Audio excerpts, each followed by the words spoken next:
Why do Muslim countries do not secularize like Christian countries did?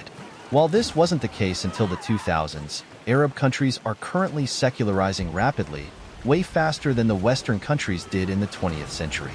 A lower percentage of Muslims now attend mosques in Iraq than Christians attend churches in the US. Trust in religious leaders and religious political parties is declining even faster. There is nothing unique about Christianity that lead to the majority Christian nations becoming secular. All we need to do is look at European history to see that's the case.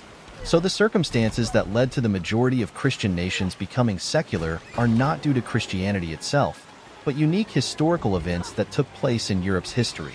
The Renaissance is a good example because Europe began to revive the cultural ideals, such as humanism, of classical Europe. Those ideals were massively secular in comparison to the culture of medieval Europe.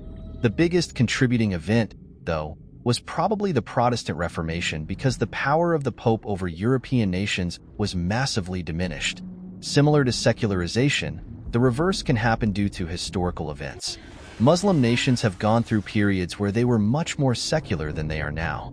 I suggest you read up on the last 100 years or so of Middle Eastern history to get a good idea of what led to the current state of the me.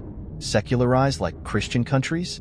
You mean like the US, which has unelected religious hysterics on the Supreme Court who decreed that women can legally be forced to give birth against their will? I'm all for shitting on the Supreme Court and I hate the overturning of Roe v. Wade, but the US is objectively much more secular than places like Saudi Arabia. The current situation is not an irreversible historic trend.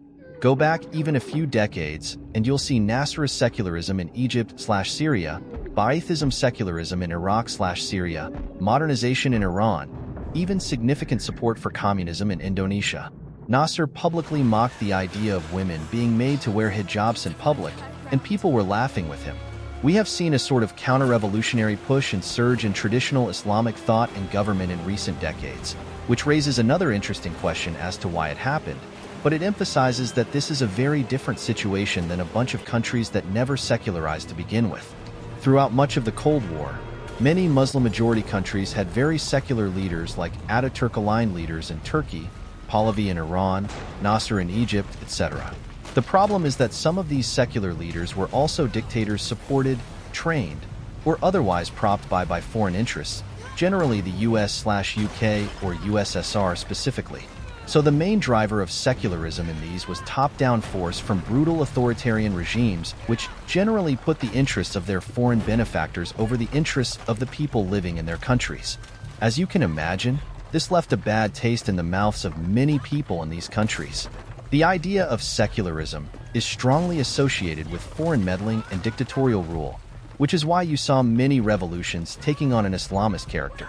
You saw traces of this dynamic as recently as 2011 in Egypt. The US-aligned, relatively secular leader Mubarak, who rules for 30 years, and technically won elections and referendums, but also did stuff like press charges against his political opponents and jail them during election years, was deposed. In 2012, elections were held to determine the future leadership, and the people of Egypt voted for the Muslim Brotherhood candidate, Morsi. Islamist parties had a majority in parliament. After protests in 2013, the military threw a coup d'état against the new leadership and the General Sisi, who was supported by Mubarak, the recently deposed dictator, assumed control of the country in a totally fair and free election in which he won 97% of the vote. There were more protests against Sisi after he took over, one of which was crushed in a bloody massacre, which killed somewhere between 600 to 1,000 people, yet curiously isn't reported on or talked about as much in English-speaking world. Maybe Sisi being more open to US influence and enthusiastically cracking down on the Islamist parties, up to and including sentencing 500 plus of them to death after a riot, has something to do with it. To be fair, the US's relationship with Sisi's government has been hot and cold. Obama was pretty cold to him, but Trump praised him a lot. But Sisi definitely has deep historical ties to the West, having attended military colleges in the US and UK.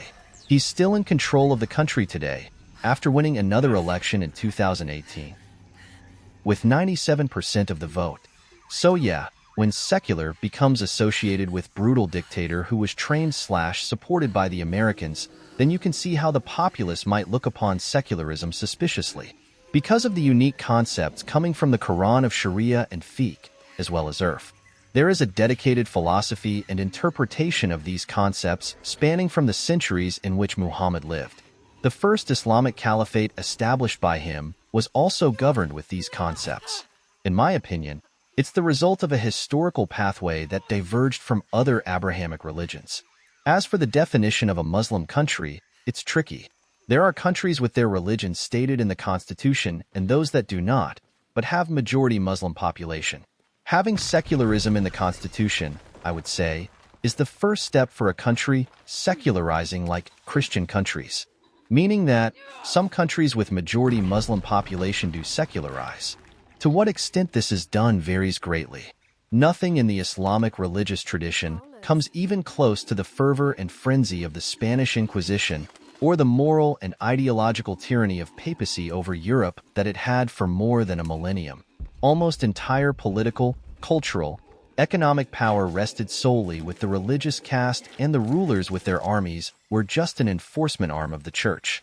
It's precisely because the church had so much power that the enlightened people of Europe got fed up with it, and then we got the likes of Martin Luther, Copernicus, and, yes, even King Henry VIII, who just went and created his own church because the Pope had snubbed him.